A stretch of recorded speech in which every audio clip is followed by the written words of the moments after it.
കഴിഞ്ഞ 2 വീഡിയോകളിലും നമ്മൾ +1 ജോഗ്രഫിയിലെ previous year questions ആയിരുന്നു ഡിസ്കസ് ചെയ്തുകൊണ്ടിരുന്നത്. അതിൻ്റെ കണ്ടിന്യൂഷൻ വീഡിയോ ആണിത്.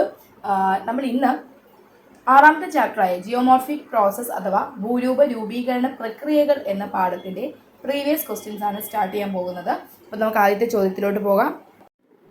ആദ്യത്തെ ചോദ്യം, give single term for the following. ചുവടെ കൊടുത്തിരിക്കുന്നവയുടെ ഒറ്റ വാക്ക് എഴുതുക. Mechanical disintegration and chemical decomposition of rocks. ശിലകളുടെ ഭൗതികമായ ബലക്ഷയവും രാസിക വിഘടനവും. അതായത് ശിലകൾ എന്ത് ചെയ്യുന്നു, മെക്കാനിക്കലി ഡിസൻറ്റഗ്രേറ്റ് ചെയ്ത് കെമിക്കൽ ഡീകമ്പോസിഷൻ നടക്കുന്നതിന് നമ്മൾ എന്തോ പറയുന്നത്, ശിലകൾ ഭൗതികമായി ബലക്ഷയം സംഭവിച്ച് രാസികമായി വിഘടനം സംഭവിക്കുന്നത്. അതായത് ശിലകൾ ശിഥിലമാകുന്നതിനെ നമ്മൾ എന്താ പറയുക, വെതറിങ്. അതിൻ്റെ ആൻസർ എന്താണ്? വെതറിങ് അല്ലെങ്കിൽ അപക്ഷയം. അടുത്ത ക്വസ്റ്റ്യൻ നോക്കിയേ, flaking of outer shells of rocks. പാറകളുടെ പുറംപാളി ഉരിഞ്ഞു പോകുന്നത്. ശിലകളുടെ പുറംപാളി ഉരിഞ്ഞ് പാളികളായി അടർന്നു മാറുന്നതിന് നമ്മൾ എന്താ പറയുക? എക്സ്ഫോളിയേഷൻ. അടുത്ത question, slipping of rock debris with a backward rotation. പിന്നോട്ട് കറങ്ങിക്കൊണ്ട് പാറക്കൂട്ടം താഴേക്ക് നിരങ്ങി വീഴുന്നതിനെ, അത് ലാൻഡ് സ്ലൈഡ്സ് എന്ന ഭാഗത്ത് വരുന്നതാണ്. അതെന്തുവാ? സ്ലംപ് അഥവാ ഇടിഞ്ഞിറങ്ങൽ. എന്താണ്? പിന്നോട്ട് കറങ്ങിക്കൊണ്ട് പാറക്കൂട്ടം താഴേക്ക് നിരങ്ങി വീഴുന്നത് എന്താണ്? അതിൻ്റെ ആൻസർ സ്ലംപ് അഥവാ ഇടിഞ്ഞിറങ്ങൽ. അപ്പോൾ ആദ്യത്തെ ആൻസർ എന്തായിരുന്നു? Weathering. Second answer exfoliation. Third വണ്ണിൻ്റെ ആൻസർ എന്താണ്? സ്ലംപ്. അടുത്ത ചോദ്യം, pedogenesis is the formation of a natural resource. Name any 4 factors which control this process. Pedogenesis ഒരു പ്രകൃതി വിഭവത്തിന്റെ ഉൽപ്പത്തിയുമായി ബന്ധപ്പെട്ട പ്രക്രിയയാണ്. ഈ വിഭവത്തിന്റെ ഉൽപ്പത്തി പ്രക്രിയയെ നിയന്ത്രിക്കുന്ന ഏതെങ്കിലും 4 ഘടകങ്ങളുടെ പേരെഴുതുക. അപ്പോൾ ഇതിന്റെ ഉത്തരം എഴുതണമെങ്കിൽ എന്താണ് പെഡോജനിസിസ് എന്ന് അറിഞ്ഞിരിക്കണം. എന്താണ് പെഡോജനിസിസ്? പെഡോളജി എന്താണ്? Pedology it is the study of soil. മണ്ണിനെ പറ്റി പഠിക്കുന്നതാണ് എന്തെന്ന് പറയുന്നത്? പെഡോളജി എന്ന് പറയുന്നത്. അപ്പോൾ പെഡോജനിസിസ് എന്താണ്? മണ്ണ് രൂപീകരണ പ്രക്രിയയാണ് pedogenesis. Process of soil formation is known as pedogenesis. Soil formation പ്രോസസ്സിനെയാണ് നമ്മൾ എന്തെന്ന് പറയുന്നത്? പെഡോജനിസിസ്. അപ്പോൾ പെഡോജനിസിസ് എന്താണെന്ന് കിട്ടി. അപ്പം മണ്ണിന്റെ രൂപീകരണത്തെ സ്വാധീനിക്കുന്ന ഘടകങ്ങളെ പറ്റി എഴുതാനാണ് ഇവിടെ ചോദിച്ചിരിക്കുന്നത്. ഏതെങ്കിലും 4 ഘടകങ്ങളുടെ പേരെഴുതാനാണ് ചോദിച്ചിരിക്കുന്നത്. അപ്പോൾ വളരെ ഇമ്പോർട്ടൻ്റ് ആയിട്ടുള്ളൊരു കാര്യമാണ്. പല ക്വസ്റ്റ്യൻ പേപ്പറിലും സോയിൽ ഫോമിംഗ് ഫാക്ടേഴ്സ് കണ്ടിട്ടുണ്ട്. അപ്പം വെരി വെരി ഇമ്പോർട്ടൻറ്റ്. അതിനെ ഡിസ്ക്രൈബ് ചെയ്ത് എഴുതാനും കൂടെ നിങ്ങൾ പഠിച്ചിരിക്കണം. അപ്പോൾ സോയിൽ ഫോമിംഗ് ഫാക്ടേഴ്സ് ഏതൊക്കെയാണ്? മണ്ണിന്റെ രൂപീകരണത്തെ സ്വാധീനിക്കുന്ന ഘടകങ്ങൾ ഏതൊക്കെയാണ്? മണ്ണിന്റെ രൂപീകരണത്തെ സ്വാധീനിക്കുന്ന ഘടകങ്ങൾ ഏതൊക്കെയാണ്? പേരന്റ് മെറ്റീരിയൽ മാതൃശില, ടോപ്പോഗ്രഫി ഭൂപ്രകൃതി, ക്ലൈമറ്റ് കാലാവസ്ഥ, ബയോളജിക്കൽ ആക്ടിവിറ്റി ജൈവിക പ്രവർത്തനങ്ങൾ, ടൈം കാലപ്പഴക്കം. ഏതൊക്കെയാണ്? പേരന്റ് മെറ്റീരിയൽ മാതൃശില, ടോപ്പോഗ്രഫി ഭൂപ്രകൃതി, ക്ലൈമറ്റ് കാലാവസ്ഥ, ബയോളജിക്കൽ ആക്ടിവിറ്റി ജൈവിക പ്രവർത്തനങ്ങൾ, ടൈം കാലപ്പഴക്കം. നെക്സ്റ്റ് ക്വസ്റ്റ്യനിലേക്ക് പോകാം. First part, define weathering. അപക്ഷയം എന്ന ആശയത്തെ നിർവചിക്കുക. Second part, prepare a flow chart based on the types of chemical weathering. രാസീയ അപക്ഷയ പ്രക്രിയകളെ ആസ്പദമാക്കി ഒരു ഫ്ലോ ചാർട്ട് തയ്യാറാക്കുക. Third part, list the significances of weathering. അപക്ഷയ പ്രക്രിയയുടെ പ്രാധാന്യം വ്യക്തമാക്കുക. ഈ ഒരു ക്വസ്റ്റ്യൻ 3 പാർട്ടായിട്ട് കൊടുത്തിരിക്കുകയാണ്. അതിനകത്ത് ആദ്യത്തെ പാർട്ട് എന്താണ്? Define weathering. അപക്ഷയം എന്ന ആശയത്തെ നിർവചിക്കുക. എന്താണെന്ന് നോക്കാം. എന്താണ് വെതറിംഗ്? എന്താണ് അപക്ഷയം? It is the mechanical disintegration and chemical decomposition of rocks. ശിലകൾ ഭൗതികമായി പൊടിഞ്ഞോ രാസപരമായി ഘടനാമാറ്റം സംഭവിച്ചോ ശിഥിലീകരണമാകുന്ന പ്രക്രിയയാണ് അപക്ഷയം. എന്താണ് പറഞ്ഞത്? എന്താണ് അപക്ഷയം എന്നാ പറഞ്ഞത്? Mechanical disintegration and chemical decomposition of rocks. ശിലകൾ ഭൗതികമായി പൊടിഞ്ഞോ രാസപരമായി ഘടനാമാറ്റം സംഭവിച്ചോ ശിഥിലമാകുന്ന പ്രക്രിയയാണ് അപക്ഷയം എന്ന് പറയുന്നത്. ഈ അപക്ഷയത്തെ നമുക്ക് പ്രധാനമായിട്ടും 3 തരംതിരിക്കാം. ആദ്യത്തേതാണ് ഫിസിക്കൽ വെതറിംഗ് അഥവാ ഭൗതിക അപക്ഷയം, അല്ലെങ്കിൽ അതിന് മറ്റൊരു പേരും കൂടെ മെക്കാനിക്കൽ വെതറിംഗ് അല്ലെങ്കിൽ ബലകൃത അപക്ഷയം. സെക്കൻഡാണ് കെമിക്കൽ വെതറിംഗ്, രാസീയ അപക്ഷയം. തേർഡ് വൺ ബയോളജിക്കൽ വെതറിംഗ്, ജൈവിക അപക്ഷയം. അതിനകത്ത് ആദ്യത്തെ ഫിസിക്കൽ വെതറിങ് എന്താണെന്ന് നോക്കാം, ഭൗതിക അപക്ഷയം എന്താണെന്ന് നോക്കാം. ഇവിടെ ശിലകളുടെ ധാതുഘടനയ്ക്ക് മിനറൽ സ്ട്രക്ചറിന് ഒരു മാറ്റവും വരുന്നില്ല. ശിലകൾ ശിഥിലമാകുന്നുണ്ട്, ശിലകൾ ഡിസിൻറ്റഗ്രേറ്റ് ചെയ്യുന്നുണ്ട്, പക്ഷെ അതിൻ്റെ ധാതുഘടനയ്ക്ക്, അതിൻ്റെ മിനറൽ സ്ട്രക്ചറിന്, അതിൻ്റെ കെമിക്കൽ കോമ്പോസിഷനൊന്നും ഒരു മാറ്റവും സംഭവിക്കുന്നില്ല. അങ്ങനെ ശിഥിലമാകുന്ന പ്രക്രിയയാണ് നമ്മൾ ഫിസിക്കൽ വെതറിങ് അഥവാ ഭൗതിക അപക്ഷയം എന്ന് പറയുന്നത്. ശിലകളുടെ ധാതുഘടനയ്ക്ക് ഇവിടെ മാറ്റം വരുന്നില്ല. No change in the mineral structure. ഇനി അടുത്തതായ കെമിക്കൽ വെതറിങ് എങ്ങനെയായിരിക്കും, രാസീയ അപക്ഷയം. ഇവിടെ ശിലകൾക്ക് അതിൻ്റെ രാസഘടനയ്ക്ക് മാറ്റം സംഭവിക്കുന്നു. അതിൻ്റെ കെമിക്കൽ കോമ്പോസിഷന്, റോക്സിൻ്റെ കെമിക്കൽ കോമ്പോസിഷൻ എന്ത് ചെയ്യുന്നു, മാറ്റം സംഭവിക്കുന്നു. അങ്ങനെ ശിലകൾ ശിഥിലമാകുന്നു. അങ്ങനെ ശിലകൾ പൊടിഞ്ഞു പോകാം. ശിലകൾ എന്ത് ചെയ്യുന്നു, ഡിസിൻറ്റഗ്രേറ്റ് ചെയ്യുന്നു. കെമിക്കൽ കോമ്പോസിഷൻ എന്ത് ചെയ്യുന്നു, ചേഞ്ച് ചെയ്യുന്നു. അതുപോലെ എന്ത് ചെയ്യുന്നു, ശിലകൾ ഡിസിൻറ്റഗ്രേറ്റ് ചെയ്യുന്നു. അതിനെയാണ് നമ്മൾ എന്തെന്ന് പറയുന്നത്, കെമിക്കൽ വെതറിങ് എന്ന് പറയുന്നത്. ഇനി കെമിക്കൽ വെതറിങ്ങിനെ നമുക്ക് 5 ടൈപ്സ് ആയിട്ട് തിരിക്കാം. ഓക്സിഡേഷൻ, ഓക്സീകരണം; കാർബണേഷൻ, കാർബണീകരണം; ഹൈഡ്രേഷൻ, ജലീകരണം; സൊല്യൂഷൻ, സംലയനം; റിഡക്ഷൻ, ന്യൂനീകരണം. ഇങ്ങനെ 5 ആയിട്ട് നമുക്ക് കെമിക്കൽ വെതറിങ്ങിനെ തരം തിരിക്കാം. അപ്പം ടൈപ്സ് ഓഫ് കെമിക്കൽ വെതറിങ് എന്ന് ചോദിച്ചു ഈ 5 എണ്ണത്തിൻ്റെ പേരെഴുതണം. ഏതൊക്കെയാണ്? ഓക്സിഡേഷൻ, ഓക്സീകരണം; കാർബണേഷൻ, കാർബണീകരണം; ഹൈഡ്രേഷൻ, ജലീകരണം; സൊല്യൂഷൻ, സംലയനം; റിഡക്ഷൻ, ന്യൂനീകരണം. ഇനി ബയോളജിക്കൽ വെതറിങ് എന്ന് പറഞ്ഞാൽ എന്തായിരിക്കും? ജൈവിക അപക്ഷയം എന്ന് വെച്ചാൽ അതെന്ന് വെച്ചാൽ സസ്യജാലങ്ങളുടെയോ ജന്തുജാലങ്ങളുടെയൊക്കെ സഹായത്താൽ അല്ലെങ്കിൽ അവയുടെ പ്രവർത്തന ഫലമായി എന്ത് സംഭവിക്കുന്നു, ശിലകൾ പിളരുന്നു, അല്ലെങ്കിൽ എന്താണ്, നശിച്ചു പോകുന്നു, ശിഥിലമാകുന്നു. ഇതിനെയാണ് നമ്മൾ എന്തെന്ന് പറയുന്നത്, ബയോളജിക്കൽ വെതറിങ് എന്ന് പറയുന്നത്. അപ്പം സസ്യങ്ങളുടെയോ ജന്തുജാലങ്ങളുടെയോ പ്രവർത്തനത്താൽ ശിലകൾ ശിഥിലമാകുന്നതിനെയാണ് നമ്മൾ എന്തെന്ന് പറയുന്നത്, ബയോളജിക്കൽ വെതറിങ് എന്ന് പറയുന്നത്. Fragmentation of rocks with the help of plants and animals. ഇപ്പോൾ ചില ജീവികളുണ്ട്, എന്താണ്, മാളങ്ങൾ ഉണ്ടാക്കുന്ന, എലി, മുയൽ, ഇതൊക്കെ മാളങ്ങൾ ഉണ്ടാക്കുന്ന ജീവികളാണ്. അപ്പം ഇങ്ങനെയൊക്കെ ഉണ്ടാക്കുന്നത് മൂലം എന്ത് ചെയ്യുന്നു, ശിലകൾ എന്ത് ചെയ്യാം, പൊടിഞ്ഞു പോകാം, അല്ലെങ്കിൽ അത് ശിഥിലീകരണത്തിലേക്ക് പോകാം. അതുപോലെ തന്നെ ചില വൃക്ഷങ്ങളുടെയൊക്കെ വേരുകൾ ഈ ശിലകളിലേക്ക് ആഴ്ന്നിറങ്ങുന്നത് നമുക്ക് കാണാം. ഇതൊക്കെ എന്ത് ചെയ്യാം, കുറേ കാലം ഇത് വളർന്ന് എന്ത് സംഭവിക്കാം, ഈ ശിലയുടെ ശിഥിലീകരണത്തിന് ഇത് കാരണമാകാം. അപ്പം അങ്ങനെ എന്താണ്, സസ്യജാലങ്ങളുടെയോ ജന്തുജാലങ്ങളുടെയോ പ്രവർത്തന ഫലമായി ശിലകൾ പൊട്ടിപ്പോകുന്നതിനെയാണ് നമ്മൾ എന്തെന്ന് പറയുന്നത്, ബയോളജിക്കൽ വെതറിങ് അഥവാ ജൈവിക അപക്ഷയം എന്ന് പറയുന്നത്. അപ്പം നമ്മൾ വെതറിങ് എന്താണെന്ന് പറഞ്ഞു, എന്താണ്, mechanical disintegration and chemical decomposition of rocks ആണ് വെതറിങ് എന്ന് പറയുന്നത്. ശിലകൾ എന്ത് ചെയ്യുന്നു, ഭൗതികമായി അത് പൊടിഞ്ഞു, അല്ലെങ്കിൽ രാസപരമായി അതിന് ഘടനാമാറ്റം സംഭവിച്ചോ ശിലകൾ ശിഥിലമാകുന്നതിനെയാണ് നമ്മൾ എന്തെന്ന് പറയുന്നത്, അപക്ഷയം എന്ന് പറയുന്നത്. 3 തരത്തിലുള്ള അപക്ഷയമുണ്ട്: ഫിസിക്കൽ വെതറിങ് അഥവാ ഭൗതിക അപക്ഷയം, കെമിക്കൽ വെതറിങ് അഥവാ രാസീയ അപക്ഷയം, ബയോളജിക്കൽ വെതറിങ് അഥവാ ജൈവിക അപക്ഷയം. അടുത്ത ക്വസ്റ്റ്യനിലോട്ട് പോകാം. അടുത്ത ചോദ്യം എന്ന് വെച്ചാൽ നമ്മുടെ കെമിക്കൽ വെതറിങ് അഥവാ രാസീയ അപക്ഷയത്തെ ആസ്പദമാക്കിയിട്ട്, അതിൻ്റെ പ്രക്രിയകളെ ആസ്പദമാക്കി ഒരു ഫ്ലോ ചാർട്ട് തയ്യാറാക്കാനാണ് അല്ലേ. അപ്പോൾ അതിനകത്ത് ടൈപ്സ് ഓഫ് കെമിക്കൽ വെതറിങ് എന്ന് പറയുന്നത് 5 എണ്ണമാണ്. സൊല്യൂഷൻ, സംലയനം; കാർബണേഷൻ, കാർബണീകരണം; ഹൈഡ്രേഷൻ, ജലീകരണം; ഓക്സിഡേഷൻ, ഓക്സീകരണം; റിഡക്ഷൻ, ന്യൂനീകരണം. കെമിക്കൽ വെതറിങ്ങിൻ്റെ ടൈപ്സ് ഏതൊക്കെയാണ്? സൊല്യൂഷൻ, സംലയനം; കാർബണേഷൻ, കാർബണീകരണം; ഹൈഡ്രേഷൻ, ജലീകരണം; ഓക്സിഡേഷൻ, ഓക്സീകരണം; റിഡക്ഷൻ, ന്യൂനീകരണം.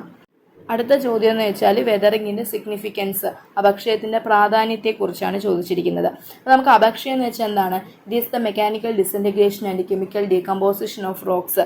ശിലകൾ ഭൗതികമായി പൊടിഞ്ഞോ രാസപരമായി ഘടനാമാറ്റം സംഭവിച്ചോ ശിഥിലമാകുന്ന പ്രക്രിയയാണ് നമ്മൾ എന്തെന്ന് പറയുന്നത്, വെതറിങ് എന്ന് പറയുന്നത്.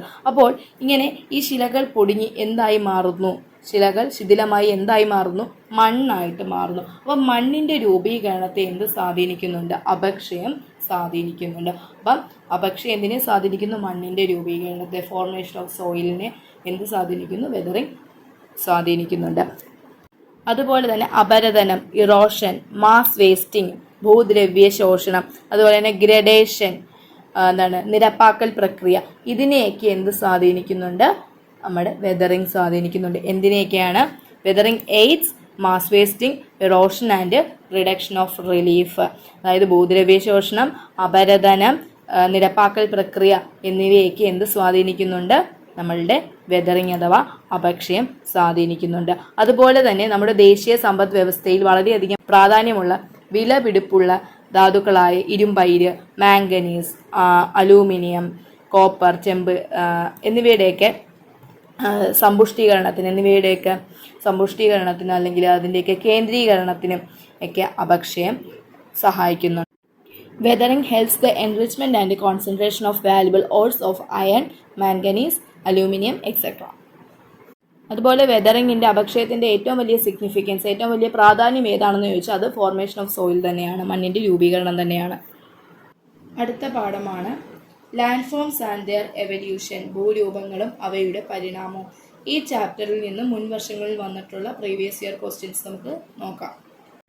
Complete the table by correctly identifying the erosional and depositional landforms from the list given below against the erosional agents cited.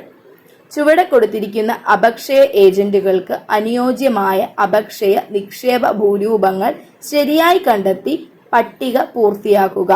ഇവിടെ കുറേ ജിയോമോർഫിക് ഏജൻസും ഇറോഷണൽ ലാൻഡ്ഫോംസും ഡെപ്പോസിഷണൽ ലാൻഡ്ഫോംസും ഒക്കെ ഓർഡർ തെറ്റിച്ച് മാച്ച് ദ ഫോളോയിങ് പോലെ കൊടുത്തിട്ടുണ്ട്. അപ്പോൾ ഇതിൽ നമ്മൾ കറക്റ്റ് ആയിട്ടുള്ളത് മാച്ച് ചെയ്യാനാണ് ചോദിച്ചിരിക്കുന്നത്, കറക്റ്റ് ആയിട്ടുള്ളത് എടുത്ത് എഴുതാനാണ് പറഞ്ഞിരിക്കുന്നത്. അപ്പം വിൻഡ് ആദ്യത്തെ ജിയോമോർഫിക് ഏജൻ്റാണ്, ആദ്യത്തെ ഭൂരൂപ രൂപീകരണ സഹായിയാണ് ഏതെന്ന് പറയുന്നത് വിൻഡ് അഥവാ കാറ്റ് എന്ന് പറയുന്നത്. ഇതിൻ്റെ ഇറോഷണൽ ലാൻഡ്ഫോംസ് അപക്ഷയ ഭൂരൂപം അല്ലെങ്കിൽ അപരതന ഭൂരൂപം ഏതാണ്? അത് മഷ്റൂം റോക്കാണ്. അപ്പം wind, mushroom rock, erosional landform mushroom rock. വിൻഡിൻ്റെ ഡെപ്പോസിഷണൽ ലാൻഡ്ഫോം ഏതാണ്? വിൻഡിൻ്റെ നിക്ഷേപ ഭൂരൂപം, കാറ്റിൻ്റെ നിക്ഷേപ ഭൂരൂപം ഏതാണ്? അത് സാൻഡ് ഡ്യൂൺസ് ആണ്, മണൽക്കൂനയാണ്, മണൽക്കൂന. അപ്പോൾ വിൻഡിൻ്റെ ഇറോഷണൽ ലാൻഡ്ഫോം മഷ്റൂം റോക്ക് അല്ലെങ്കിൽ കുമിൾ ശില, അതിൻ്റെ ഡെപ്പോസിഷണൽ ലാൻഡ്ഫോംസ് സാൻഡ് ഡ്യൂൺസ്, മണൽക്കൂന. ഇനി അടുത്ത ജിയോമോർഫിക് ഏജൻ്റാണ് ഗ്രൗണ്ട് വാട്ടർ, ഭൂഗർഭജലം. അതിൻ്റെ ഇറോഷണൽ ലാൻഡ്ഫോം ഏതാണ്? അപരതന ഭൂരൂപം അല്ലെങ്കിൽ അപക്ഷയ ഭൂരൂപം ഏതാണ്? സിങ്ക് ഹോളാണ്, സിങ്ക് ഹോള്. ഗ്രൗണ്ട് വാട്ടറിൻ്റെ ഡെപ്പോസിഷണൽ ലാൻഡ്ഫോം ഏതാണ്? ഭൂഗർഭജലത്തിൻ്റെ നിക്ഷേപക ഭൂരൂപം ഏതാണ്? അത് സ്റ്റാലക്ടൈറ്റ് ആണ്, സ്റ്റാലക്ടൈറ്റ്. അടുത്ത ജിയോമോർഫിക് ഏജൻ്റാണ് റിവർ, നദി. നദിയുടെ ഇറോഷണൽ ലാൻഡ്ഫോം ഏതാണ്? തന്നിരിക്കുന്നതിൽ മിയാൻഡർ ആണ്, മിയാൻഡർ. ഡെപ്പോസിഷണൽ ലാൻഡ്ഫോമോ? ഡെൽറ്റയാണ് നദിയുടെ ഡെപ്പോസിഷണൽ ലാൻഡ്ഫോം അഥവാ നിക്ഷേപ ഭൂരൂപം. അടുത്ത ജിയോമോർഫിക് ഏജൻ്റാണ് ഗ്ലേഷ്യർ, ഹിമാനിയുടെ ഇറോഷണൽ ലാൻഡ്ഫോം ഏതാണ്? അത് സിർക്കാണ്, സിർക്ക്. ഹിമാനിയുടെ ഗ്ലേഷ്യറുടെ ഇറോഷണൽ ലാൻഡ്ഫോം ഏതാണ്? സിർക്ക്. ഗ്ലേഷ്യറിൻ്റെ ഹിമാനിയുടെ നിക്ഷേപ ഭൂരൂപം അഥവാ ഡെപ്പോസിഷണൽ ലാൻഡ്ഫോം ഏതാണ്? അത് മൊറൈൻസ് ആണ്, മൊറൈൻസ്. അപ്പോൾ നമുക്ക് ഇറോഷണൽ ലാൻഡ്ഫോംസ് നോക്കാം. വിൻഡിൻ്റെ ഇറോഷണൽ ലാൻഡ്ഫോം മഷ്റൂം റോക്ക് അല്ലെങ്കിൽ കുമിൾശില. ഗ്രൗണ്ട് വാട്ടറിൻ്റെ ഇറോഷണൽ ലാൻഡ്ഫോം സിങ്ക് ഹോള്. റിവറിൻ്റെ ഇറോഷണൽ ലാൻഡ്ഫോം മിയാൻഡർ. ഗ്ലേഷ്യറിൻ്റെ ഇറോഷണൽ ലാൻഡ്ഫോം സിർക്ക്. ഇനി ഡെപ്പോസിഷണൽ ലാൻഡ്ഫോമോ? വിൻഡിൻ്റെ depositional landform sand dune. Ground വാട്ടറിൻ്റെ ഡെപ്പോസിഷണൽ ലാൻഡ്ഫോം സ്റ്റാലക്ടൈറ്റ്. റിവറിൻ്റെ ഡെപ്പോസിഷണൽ ലാൻഡ്ഫോം ഡെൽറ്റ. ഗ്ലേഷ്യറിൻ്റെ ഡെപ്പോസിഷണൽ ലാൻഡ്ഫോം മൊറൈൻസ്. ഓക്കെ, അടുത്ത ക്വസ്റ്റ്യനിലോട്ട് പോകാം. അടുത്ത ചോദ്യം, complete the table of erosional and depositional landforms given in the bracket based on their agents of gradation. ബ്രാക്കറ്റിൽ തന്നിരിക്കുന്ന ഘാതന നിക്ഷേപ രൂപങ്ങളെ അവയുടെ പ്രേരകങ്ങളുടെ അടിസ്ഥാനത്തിൽ തരം തിരിച്ച് പട്ടിക പൂർത്തീകരിക്കുക. ബ്രാക്കറ്റിലുള്ളതാണ് വായിക്കാൻ പോകുന്നത്. വി ഷേപ്ഡ് വാലി, വി രൂപ താഴ്വര. സാൻഡ് ഡ്യൂണ്, മണൽക്കൂന. മഷ്റൂം റോക്ക്, കൂൺശില, delta. U shaped valley, U രൂപ താഴ്വര, മൊറൈൻസ്. അപ്പോൾ നോക്കിയേ, ഇവിടെ ഏജൻസ് ഓഫ് ഗ്രഡേഷൻ അല്ലെങ്കിൽ പ്രേരകങ്ങൾ എന്താണ്? ഭൂരൂപ രൂപീകരണ സഹായികൾ അല്ലെങ്കിൽ എന്താണ് ജിയോമോർഫിക് ഏജൻസ്, 3 എണ്ണത്തിൻ്റെ പേര് ഇവിടെ കൊടുത്തിട്ടുണ്ട്. അപ്പോൾ ഈ ബ്രാക്കറ്റിൽ തന്നിരിക്കുന്നവയിൽ നിന്ന് ഇതിൻ്റെ ഈ ജിയോമോർഫിക് ഏജൻറ്റിൻ്റെ ഇറോഷണൽ ഫീച്ചറിനെ ഡെപ്പോസിഷണൽ ഫീച്ചറിനെ എടുത്തെഴുതാനാണ് ചോദിച്ചിട്ടുള്ളത്. അപ്പം നമുക്ക് നോക്കാം. ആദ്യത്തെ ജിയോമോർഫിക് ഏജൻ്റാണ് റിവർ അല്ലെങ്കിൽ റണ്ണിങ് വാട്ടർ, നദി, ഒഴുകുന്ന ജലം. അപ്പോൾ അതിൻ്റെ erosional feature V shaped valley. എന്തിൻ്റെ ഇറോഷണൽ ഫീച്ചറാണ്? ഇറോഷണൽ ഫീച്ചറാണോ വി ഷേപ്ഡ് വാലി? അതെ, ഘാതന രൂപമാണ് അല്ലെങ്കിൽ അപരതന ഭൂരൂപമാണ് വി ഷേപ്ഡ് വാലി. എന്തിന്റെ അപരതന ഭൂരൂപമാണ്? ഒഴുകുന്ന ജലത്തിന്റെ, റണ്ണിങ് വാട്ടറിന്റെ ആണ് അല്ലെ. അപ്പം ഇവിടെ നദിയുടെ ഇറോഷണൽ ഫീച്ചർ ഏതാണെന്ന് ചോദിച്ചാൽ ഏതാണ് ഇവിടെ? V shaped valley. ഇനി നദിയുടെ ഡെപ്പോസിഷണൽ ഫീച്ചർ ഏതാണ് ഇതിനകത്തുനിന്ന്? സാൻഡ് ഡ്യൂൺ നദിയുടെ ഡെപ്പോസിഷണൽ ഫീച്ചർ ആണോ? ഡെപ്പോസിഷണൽ ഫീച്ചർ ആണ്, പക്ഷേ അത് നദിയുടെ ആണോ? അല്ല. ഇനി നോക്കിയേ, മഷ്റൂം റോക്ക്. മഷ്റൂം റോക്ക് എന്തിൻ്റെയോ ഇറോഷണൽ ഫീച്ചർ ആണ്. ഡെൽറ്റയോ? ഡെൽറ്റ ഡെപ്പോസിഷണൽ ഫീച്ചർ ആണ്, അത് നദിയുടെ ഡെപ്പോസിഷണൽ ഫീച്ചർ ആണ്. അപ്പോൾ ഇവിടുത്തെ ആൻസർ ഏതാണ്? ഡെൽറ്റ. അപ്പം നോക്കിയേ, നദി അല്ലെങ്കിൽ ഒഴുകുന്ന ജലത്തിന്റെ, റണ്ണിങ് വാട്ടറിന്റെ ഇറോഷണൽ ഫീച്ചർ ഏതാണ്? V shaped valley. Depositional feature ഏതാണ്? ഡെൽറ്റ. ഇനി അടുത്ത ജിയോമോർഫിക് ഏജന്റ് നോക്കിയ ആരാണെന്ന്? കാറ്റ്, വിൻഡ്. വിൻഡിന്റെ ഇറോഷണൽ ഫീച്ചർ ഏതാണെന്ന് നോക്കാം. വി ഷേപ്ഡ് വാലി അല്ല, എന്തായാലും വി ഷേപ്ഡ് അല്ല. സാൻഡ് ഡ്യൂണ് നമ്മൾ പറഞ്ഞു അതൊരു ഡെപ്പോസിഷണൽ ഫീച്ചർ. ഇപ്പൊ നമ്മൾ ഇറോഷണലാണ് നോക്കുന്നത്, അപ്പൊ അത് അവിടെ ഇരിക്കട്ടെ. മഷ്റൂം റോക്ക് ഒരു ഇറോഷണൽ ഫീച്ചർ ആണ്. എന്തിന്റെ ഇറോഷണൽ ഫീച്ചർ ആണ്? വിൻഡിന്റെ ഇറോഷണൽ ഫീച്ചർ ആണ്. അപ്പൊ കൂൺ ശില എന്ന് പറയുന്നത് എന്തിന്റെ ഇറോഷണൽ ഫീച്ചർ ആണ്? കാറ്റിന്റെ ഇറോഷണൽ ഫീച്ചർ ആണ്. അപ്പം അതിന്റെ ആൻസർ ഏതാണ്? Erosional feature of wind mushroom rock അല്ലെങ്കിൽ കൂൺ ശില. ഇനി കാറ്റിന്റെ ഡെപ്പോസിഷണൽ ഫീച്ചർ നോക്കാം. നിക്ഷേപ രൂപം ഏതാണെന്ന് നോക്കാം. എന്തായാലും നമുക്കറിയാം വി ഷേപ്ഡ് വാലി അല്ല, അത് ഓൾറെഡി പോയി. അത് ഇറോഷണൽ ഫീച്ചർ റണ്ണിങ് വാട്ടറിന്റെ ആണ്, അതല്ല. സാൻഡ് ഡ്യൂണോ? സാൻഡ് ഡ്യൂൺ എന്തിന്റെയോ ഡെപ്പോസിഷണൽ ഫീച്ചർ ആണ്, എന്തിന്റെയോ നിക്ഷേപ ഭൂരൂപമാണ്. എന്തിന്റെയാണ്? അത് കാറ്റിന്റെയാണ് അല്ലെ. കാറ്റിന്റെ നിക്ഷേപ ഭൂരൂപമാണ് എന്തെന്ന് പറയുന്നത്? സാൻഡ് ഡ്യൂൺ അഥവാ മണൽ കൂന എന്ന് പറയുന്നത്. അപ്പൊ ഇവിടെ നോക്കിയേ, കാറ്റിന്റെ ഇറോഷണൽ ഫീച്ചർ ഏതാണ്? മഷ്റൂം റോക്ക് അല്ലെങ്കിൽ കൂൺ ശില.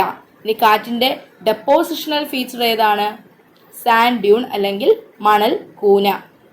ഇനി അടുത്ത ജിയോമോർഫിക് ഏജന്റ് ആണ് ഗ്ലേഷ്യേഴ്സ് അഥവാ ഹിമാനികൾ. ഇനി ഹിമാനികളുടെ ഇറോഷണൽ ഫീച്ചർ നോക്കാം.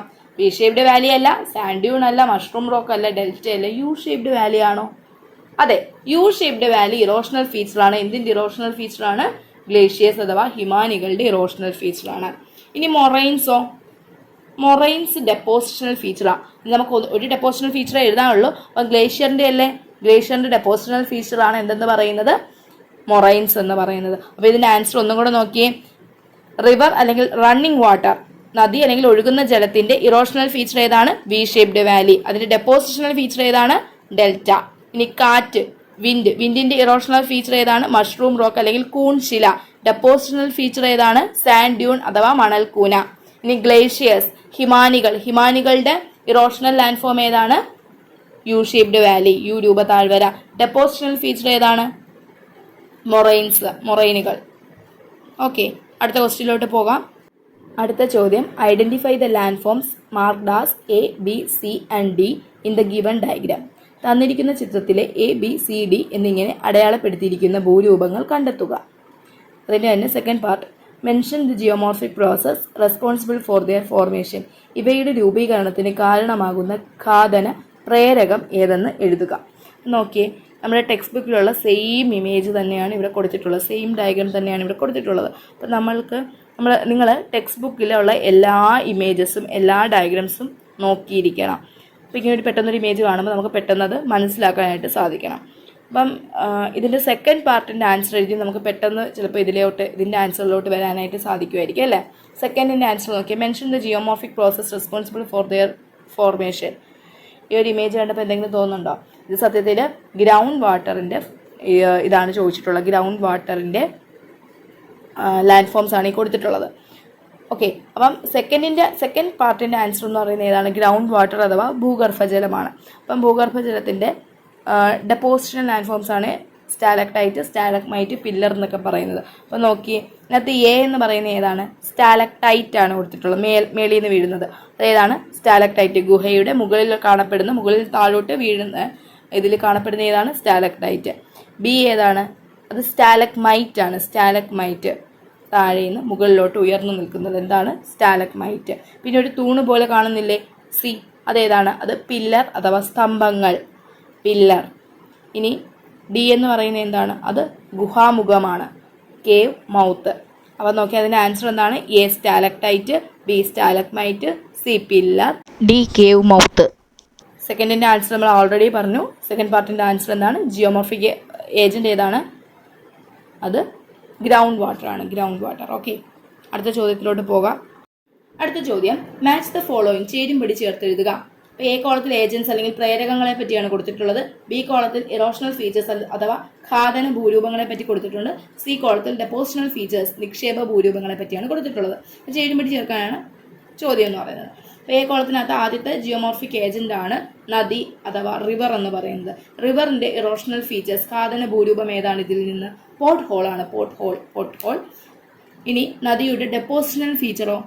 അലൂവിയൽ ഫാൻ, എക്കൽ വിഷറി. നദിയുടെ ഡെപ്പോസിഷണൽ ഫീച്ചറാണ് അലൂവിയൽ ഫാൻ അഥവാ എക്കൽ വിഷറി.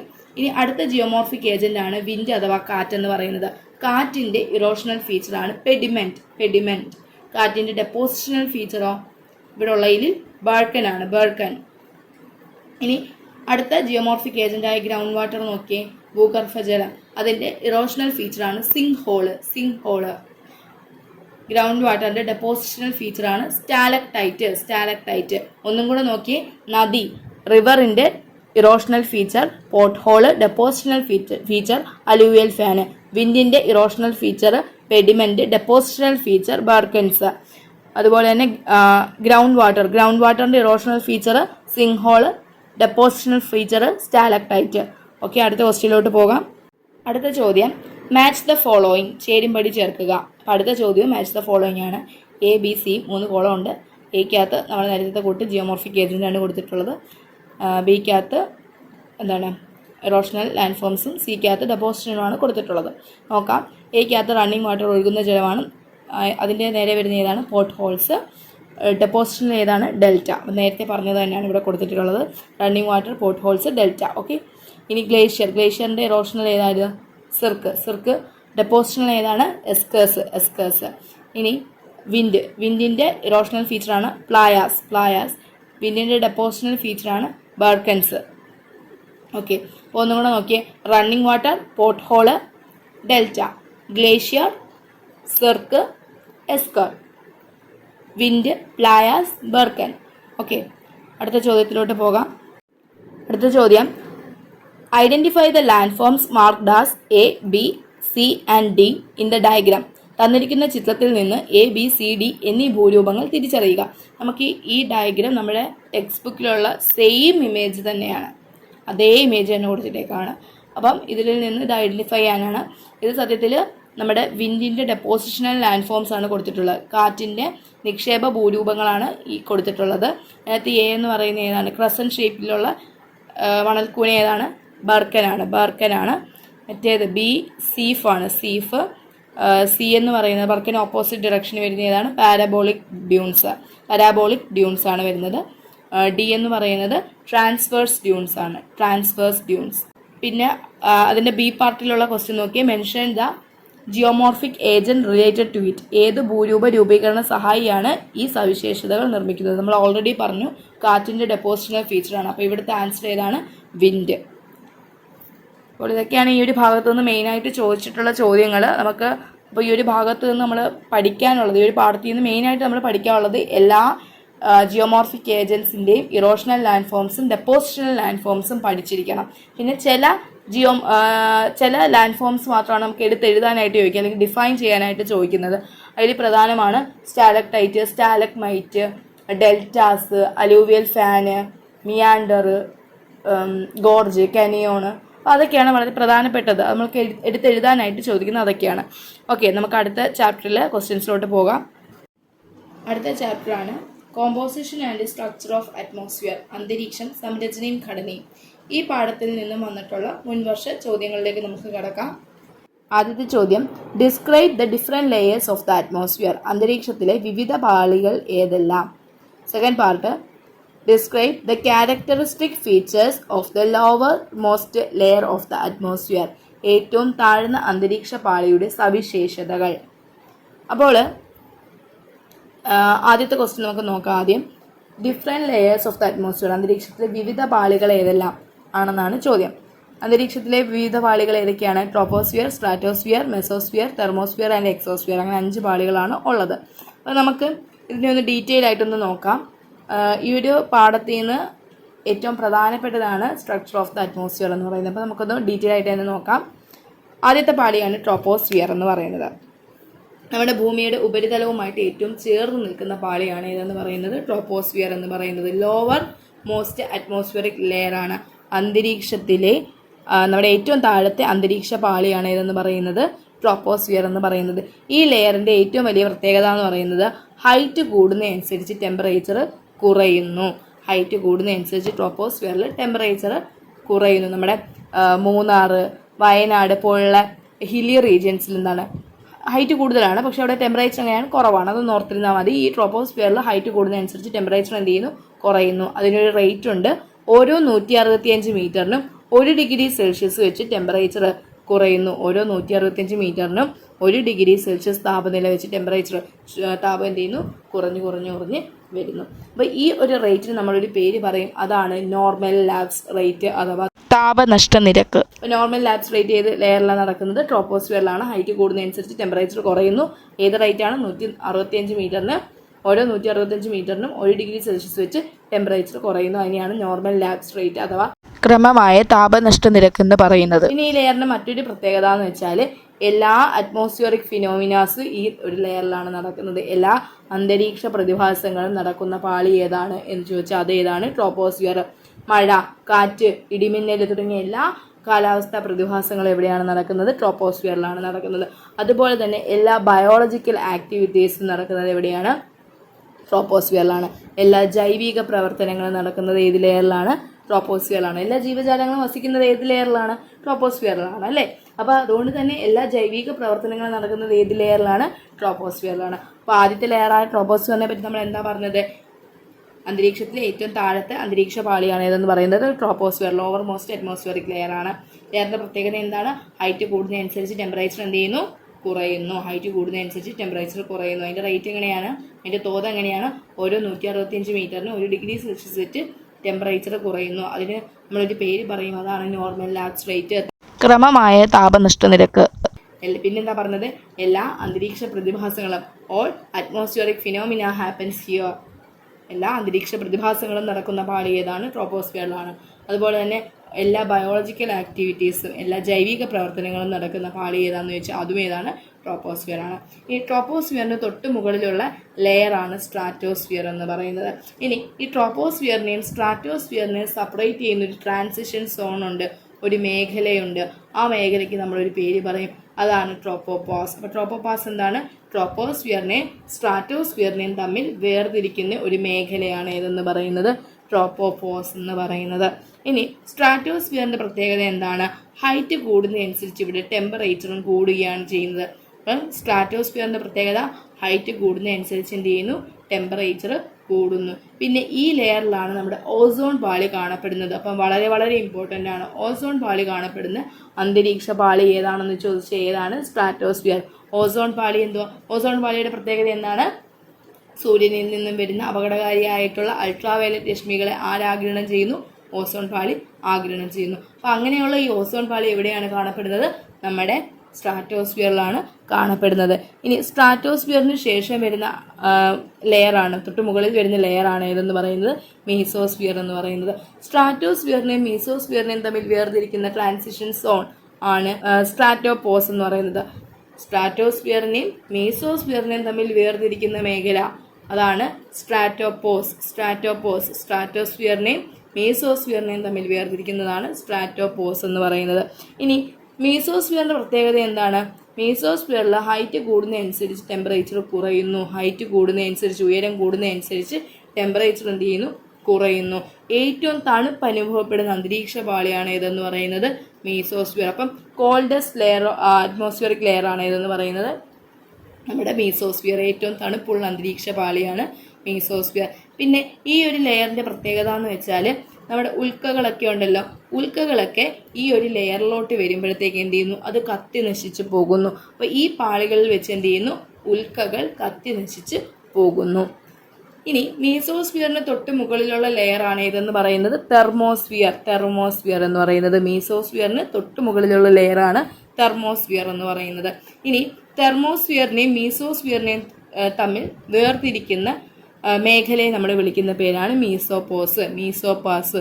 അപ്പം മീസോസ്ഫിയറിനെയും തെർമോസ്ഫിയറിനെയും തമ്മിൽ വേർതിരിക്കുന്ന മേഖല, ട്രാൻസിഷൻ സോൺ ആണ് ഏതെന്ന് പറയുന്നത് മീസോപാസ് എന്ന് പറയുന്നത്. തെർമോസ്ഫിയറിന്റെ പ്രത്യേകത എന്താണ്? ഇലക്ട്രിക്കൽ ചാർജുള്ള അയോണുകൾ ഈ ലെയറിൽ കാണപ്പെടുന്നു. ഇലക്ട്രിക് ചാർജുള്ള അയോണുകൾ ഏത് ലെയറിലാണ് കാണപ്പെടുന്നത്? തെർമോസ്ഫിയറിലാണ് കാണപ്പെടുന്നത്. അതുകൊണ്ട് തന്നെ ഈ തെർമോസ്ഫിയറിന്റെ ലോവർ ഭാഗത്തെ നമ്മൾ എന്തെന്ന് വിളിക്കുന്നു? അയണോസ്ഫിയർ എന്നും വിളിക്കുന്നു.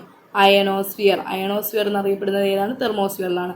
പിന്നീട് നമ്മുടെ ഈ റേഡിയോ കമ്മ്യൂണിക്കേഷൻ പോസിബിൾ ആകുന്നത് ഏത് ലെയർ മൂലമാണ്? ഈ തെർമോസ്ഫിയർ അല്ലെങ്കിൽ അയണോസ്ഫിയറിലാണ്. കാരണം നമ്മുടെ ഭൂമിയിൽ നിന്നൊക്കെ പോകുന്ന റേഡിയോ വേവ്സിനെ എന്ത് ചെയ്യുന്നു? ഈ അയണോസ്ഫിയർ റിഫ്ലക്റ്റ് ചെയ്യിക്കുന്നു. അതുകൊണ്ടാണ് നമുക്ക് എന്ത് സംഭവിക്കുന്നത്? റേഡിയോ കമ്മ്യൂണിക്കേഷൻസ് ഒക്കെ പോസിബിൾ ആകുന്നത്. ഇനി തെർമോസ്ഫിയറിന് തൊട്ട് മുകളിലുള്ള ലെയർ ഏതാണ്? എക്സോസ്ഫിയർ. എക്സോസ്ഫിയറിനെ പറ്റിയുള്ള കൂടുതൽ വിവരങ്ങളൊന്നും നമുക്ക് ലഭ്യമല്ല. ഓക്കെ, അപ്പോൾ നമ്മുടെ വിവിധ അന്തരീക്ഷ പാളികൾ ഏതൊക്കെയാണ്? Troposphere, stratosphere, mesosphere, thermosphere and exosphere. ഇനി ബി പാർട്ടിലെ ക്വസ്റ്റ്യൻ എന്തുമായിരുന്നു? Describe the characteristic features of the lowermost layer of the atmosphere. ഏറ്റവും താഴ്ന്ന അന്തരീക്ഷ പാളിയുടെ സവിശേഷതകൾ. നമ്മൾ ഓൾറെഡി ഇത് പറഞ്ഞു. ട്രോപ്പോസ്ഫിയറിന്റെ പ്രത്യേകതയാണ് ചോദിച്ചിരിക്കുന്നത്. ട്രോപ്പോസ്ഫിയറിന്റെ പ്രത്യേകത എന്തൊക്കെയാണ്? ട്രോപ്പോസ്ഫിയർ അന്തരീക്ഷത്തിലെ ഏറ്റവും താഴത്തെ പാളിയാണ്. ലോവർ മോസ്റ്റ് അറ്റ്മോസ്ഫിയറിക് ലെയർ ആണ് എന്ന് പറയുന്നത് ട്രോപ്പോസ്ഫിയർ എന്ന് പറയുന്നത്. പിന്നെന്താ പറഞ്ഞത്? ഈ ഒരു ലെയറിന്റെ പ്രത്യേകതയാണ് ഹൈറ്റ് കൂടുന്നതനുസരിച്ച് ടെമ്പറേച്ചർ കുറയുന്നു. അതിന് നമ്മളൊരു പേര് പറയും, നോർമൽ ലാബ്സ് റേറ്റ്. അതെങ്ങനെയാണ്? ഓരോ 165 മീറ്ററിനും 1 ഡിഗ്രി സെൽഷ്യസ് വെച്ച് ടെമ്പറേച്ചർ കുറയുന്നു. അതിന് നമ്മൾ വിളിക്കുന്ന പേരെന്താണ്? നോർമൽ ലാബ്സ് റേറ്റ് അല്ലെങ്കിൽ ക്രമമായ താപനഷ്ട നിരക്ക് എന്ന് പറയുന്നത്. പിന്നീട് എന്താ പറഞ്ഞത്? എല്ലാ ക്ലൈമാറ്റിക് ഫിനോമിനാസും എല്ലാ അറ്റ്മോസ്ഫിയറിക് ഫിനോമിനാസും നടക്കുന്ന പാളി ഏതാണ്? അത് ട്രോപ്പോസ്ഫിയർ ആണ്. എല്ലാ അന്തരീക്ഷ പ്രതിഭാസങ്ങളും നടക്കുന്നത് എവിടെയാണ്? അത് ട്രോപ്പോസ്ഫിയറിലാണ്. അതുപോലെ തന്നെ എല്ലാ ബയോളജിക്കൽ ആക്ടിവിറ്റി, എല്ലാ ജൈവിക പ്രവർത്തനങ്ങളും നടക്കുന്ന ലെയർ ഏതാണ്? അത് ട്രോപ്പോസ്ഫിയർ ആണ്. ഓക്കെ, നമുക്ക് അടുത്ത പാർട്ടിലോട്ട് പോകാം. അടുത്ത ചോദ്യം, all the changes in weather and climate take place in this layer and it contains dust particles and water vapor. Identify this layer of the atmosphere. ഈ പാളിയിൽ പൊടിപടലങ്ങളും ജലബാഷ്പങ്ങളും കാണപ്പെടുകയും ദിനാന്തരീക്ഷ സ്ഥിതിയിലും കാലാവസ്ഥയിലുള്ള എല്ലാ മാറ്റങ്ങളും നടക്കുകയും ചെയ്യുന്നു. ഈ അന്തരീക്ഷ പാളി ഏതാണെന്ന് കണ്ടെത്തുക. ഏതാണ്? നമ്മൾ തൊട്ട് മുമ്പ് പറഞ്ഞാണ് എല്ലാ ക്ലൈമാറ്റിക് വെതർ ഫിനോമിനാസ് ഒക്കെ നടക്കുന്നത് എവിടെയാണ്? ട്രോപ്പോസ്ഫിയർ. അപ്പോൾ ഇതിൻ്റെ ഉത്തരം എന്താണ്? ട്രോപ്പോസ്ഫിയർ. അടുത്ത ക്വസ്റ്റ്യനിലോട്ട് പോകാം. അടുത്ത ചോദ്യം, the following diagram shows the structure of the atmosphere. Identify the layers marked A, B, C and D. Write a brief note on the layer where all changes in the weather and climate take place. താഴെ നൽകിയിട്ടുള്ളത് അന്തരീക്ഷത്തിന്റെ ഘടനയെ സൂചിപ്പിക്കുന്നു. A, B, C, D എന്ന് അടയാളപ്പെടുത്തിയിട്ടുള്ള പാളികൾ ഏതൊക്കെയാണ്? കാലാവസ്ഥയുടെയും ദിനാന്തരീക്ഷ അവസ്ഥയുടെയും വ്യതിയാനങ്ങൾ സംഭവിക്കുന്ന പാളി ഏതെന്ന് കണ്ടെത്തി ഒരു ചെറു കുറിപ്പ് തയ്യാറാക്കുക. ഈ ക്വസ്റ്റ്യന് ഡയഗ്രാം കൊടുത്തിട്ടുണ്ട്. ഈ ഡയഗ്രാം നമ്മുടെ ടെക്സ്റ്റ് ബുക്കിലുള്ള സെയിം ഡയഗ്രാം തന്നെയാണ് ചോദിച്ചിട്ടുള്ളത്. അപ്പം ഇതെന്ന് വെച്ചാൽ ടെമ്പറേച്ചർ ഓരോ ലെയറിലും കൂടുകയും കുറയുകയും ചെയ്യുന്നതിൻ്റെ ഒരു ഗ്രാഫാണ് കൊടുത്തിട്ടുള്ളത്. അതിനകത്ത് നോക്കിയേ, നമ്മുടെ ഏറ്റവും താഴെ നിന്ന് നോക്കാം. നമുക്ക് താഴെ എന്താണ് ടെമ്പറേച്ചർ ഹൈറ്റ് കൂടുന്നതനുസരിച്ച് എന്ത് ചെയ്യുന്നു? ടെമ്പറേച്ചർ കുറഞ്ഞു പോവുകയാണ്. ഭൂമിയുടെ ഉപരിതലമായിട്ട് ചേർന്ന് നിൽക്കുന്ന പാളിയാണ്. അത് ഏതാണ്? ട്രോപ്പോസ്ഫിയർ ആണ്. അപ്പം ഡി എന്ന് പറയുന്നത് എന്തുവാണ്? ട്രോപ്പോസ്ഫിയർ. ഇനി ഈ ട്രോപ്പോസ്ഫിയറിന് തൊട്ട് മുകളിലുള്ള പാളി എന്തുവാണ്? സ്ട്രാറ്റോസ്ഫിയർ ആണെന്നറിയാം. അവിടെ ഹൈറ്റ് കൂടുന്നതനുസരിച്ച് ടെമ്പറേച്ചർ കൂടുകയാണ് ചെയ്യുന്നത് അല്ലേ? ആ ഗ്രാഫ് നോക്കിയാൽ നമുക്കറിയാം ഹൈറ്റ് കൂടുന്നതനുസരിച്ച് ഓൾട്ടിറ്റ്യൂഡ് കൂടുന്നതനുസരിച്ച് ടെമ്പറേച്ചറും കൂടുകയാണ്. ആ പാളി ഏതാണ്? സ്ട്രാറ്റോസ്ഫിയർ. ഇനി സ്ട്രാറ്റോപോസിന് തൊട്ട് മുകളിലുള്ള പാളി, അതായത് സ്ട്രാറ്റോസ്ഫിയറിനെയും ഏത് പാളിയും തമ്മിലാണ് സ്ട്രാറ്റോപോസ് ഇരിക്കുന്നത്? മീസോസ്ഫിയറിനെയും തമ്മിൽ. അപ്പം സ്ട്രാറ്റോപോസിന് തൊട്ട് മുകളിലുള്ള പാളി ഏതാവണം? മീസോസ്ഫിയർ ആവണം അല്ലേ? അപ്പം മീസോസ്ഫിയറിൽ എങ്ങനെയാണ്? ടെമ്പറേച്ചർ കുറഞ്ഞ് ഏറ്റവും കോൾഡസ്റ്റ് ആയിട്ടുള്ള അന്തരീക്ഷ പാളിയാണ് അല്ലേ? അപ്പം ബി എന്ന് പറയുന്നത് ഏതാണ്? മീസോസ്ഫിയർ ആണ്. ഇനി മീസോസ്ഫിയറിന് തൊട്ട് മുകളിലുള്ള അന്തരീക്ഷ പാളി ഏതാണ്? തെർമോസ്ഫിയർ. ഹൈറ്റ് കൂടുന്നതനുസരിച്ച് അവിടെ ടെമ്പറേച്ചർ കൂടുകയാണ് ചെയ്യുന്നത് അല്ലേ? തെർമോസ്ഫിയർ. അപ്പം എ എന്ന് പറയുന്നത് തെർമോസ്ഫിയർ, ബി എന്ന് പറയുന്നത് മീസോസ്ഫിയർ, സി എന്ന് പറയുന്നത് സ്ട്രാറ്റോസ്ഫിയർ, ഡി എന്താണ്? ട്രോപ്പോസ്ഫിയർ. ഓക്കെ, ക്ലിയർ ആണോ? പിന്നെ അതിൻ്റെ കൂടെ ഒരു ചോദ്യമുണ്ട്, write a brief note on the layer where all changes in the weather and climate take place. അതെന്തുവാണ് അതിൻ്റെ ആൻസർ? എല്ലാ കാലാവസ്ഥാ പ്രതിഭാസങ്ങളൊക്കെ നടക്കുന്ന ഏത് ലെയറാണ്? ട്രോപ്പോസ്ഫിയർ. ട്രോപ്പോസ്ഫിയറിനെ പറ്റി ഒരു ബ്രീഫ് നോട്ട് തയ്യാറാക്കാൻ നമ്മൾ ട്രോപ്പോസ്ഫിയറിനെ പറ്റി നേരത്തെ പറഞ്ഞു. അപ്പം അത് നോക്കുക. അപ്പം ട്രോപ്പോസ്ഫിയറിൻ്റെ പ്രത്യേകത എന്താണ്? ഹൈറ്റ് കൂടുന്നതനുസരിച്ച് ടെമ്പറേച്ചർ കുറയുന്നു. ഭൂമിയുടെ ഉപരിതലവുമായിട്ട് ചേർന്ന് നിൽക്കുന്ന പാളിയാണ്. ഏറ്റവും ലോവർ മോസ്റ്റ് ലെയറാണ്. ഹൈറ്റ് കൂടുന്നതനുസരിച്ച് ടെമ്പറേച്ചർ കുറയുന്നു. അതിൻ്റെ പേര് പറയുന്നു normal lapse rate. Normal lapse rate എന്ന് പറഞ്ഞാൽ എന്താണ്? ഓരോ 165 മീറ്റർ ഹൈറ്റ് കൂടുന്നതനുസരിച്ച് 1 ഡിഗ്രി സെൽഷ്യസ് വെച്ച് ടെമ്പറേച്ചർ കുറയുന്നു. അതിനെയാണ് നമ്മൾ നോർമൽ ലാപ്സ് റേറ്റ് അഥവാ ക്രമമായ താപനഷ്ട നിരക്ക് എന്ന് പറയുന്നത്. പിന്നീട് എന്താ പറഞ്ഞത്? എല്ലാ കാലാവസ്ഥാ പ്രതിഭാസങ്ങളും നടക്കുന്നത് ഏത് ലെയറിലാണ്? ട്രോപ്പോസ്ഫിയറിലാണ്. അതുപോലെ തന്നെ എല്ലാ ജൈവിക പ്രവർത്തനങ്ങളും നടക്കുന്നത് എവിടെയാണ്? ട്രോപ്പോസ്ഫിയറിലാണ്. ഇതൊക്കെ തന്നെ എഴുതിയാൽ മതി. അടുത്ത ക്വസ്റ്റ്യനിലോട്ട് പോകാം. അടുത്ത ചോദ്യം നോക്കിയേ. Answer the following questions. താഴെ കൊടുത്തിരിക്കുന്ന ചോദ്യങ്ങൾക്ക് ഉത്തരം എഴുതുക. ആദ്യത്തെ ക്വസ്റ്റ്യൻ നോക്കിയേ. List any 2 characteristic features of the troposphere. ട്രോപ്പോസ്ഫിയറിൻ്റെ ഏതെങ്കിലും 2 സവിശേഷതകൾ എഴുതുക. നമ്മൾ ഇത്രയും നേരം ട്രോപ്പോസ്ഫിയറിൻ്റെ കാര്യം പറഞ്ഞാണ്, അപ്പോൾ അത് തന്നെ എഴുതിയാൽ മതി. അടുത്ത ക്വസ്റ്റ്യനിലോട്ട് പോകാം. അതിന് പ്രത്യേകിച്ച് പറയേണ്ട ആവശ്യമില്ല. അടുത്ത ക്വസ്റ്റ്യനിലോട്ട് പോകാം. Name the transitional zone that separates the stratosphere and the mesosphere. സ്ട്രാറ്റോസ്ഫിയറിനെയും മീസോസ്ഫിയറിനെയും വേർതിരിക്കുന്ന മേഖല. സ്ട്രാറ്റോസ്ഫിയറിനെയും മീസോസ്ഫിയറിനെയും തമ്മിൽ വേർതിരിക്കുന്ന മേഖല ഏതാണ്?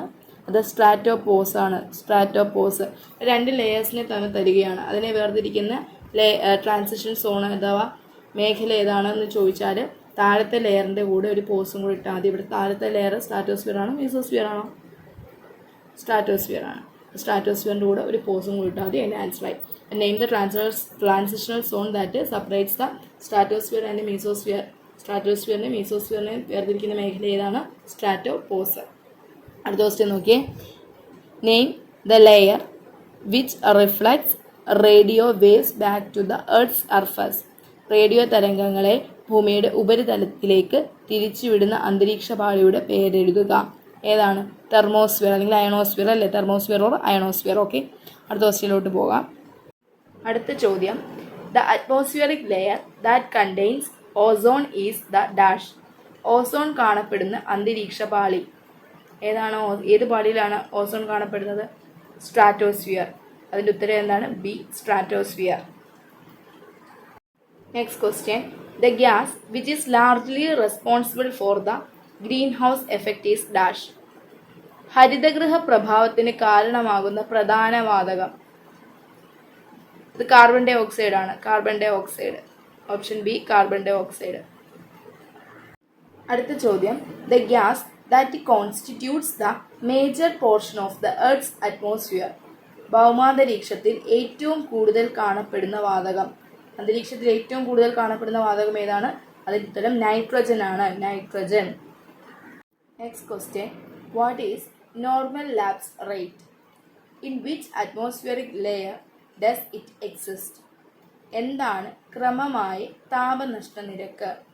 അന്തരീക്ഷത്തിൻ്റെ ഏത് പാളിയിലാണ് ഇത് നിലനിൽക്കുന്നത്?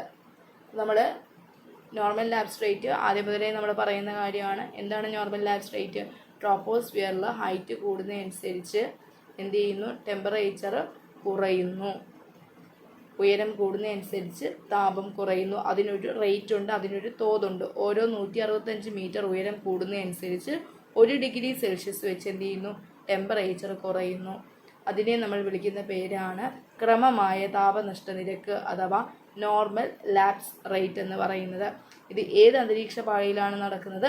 ട്രോപ്പോസ്ഫിയറിലാണ് നടക്കുന്നത്. അപ്പോൾ എല്ലാവരും നന്നായിട്ട് പഠിക്കുക. വരും ദിവസങ്ങളിൽ ബാക്കി പ്രീവിയസ് ഇയർ ക്വസ്റ്റ്യൻസ് കൂടെ നമുക്ക് ഡിസ്കസ് ചെയ്യാമെന്ന് വിചാരിക്കുന്നു. അപ്പോൾ എല്ലാവർക്കും വിജയാശംസകൾ. നന്ദി, നമസ്കാരം.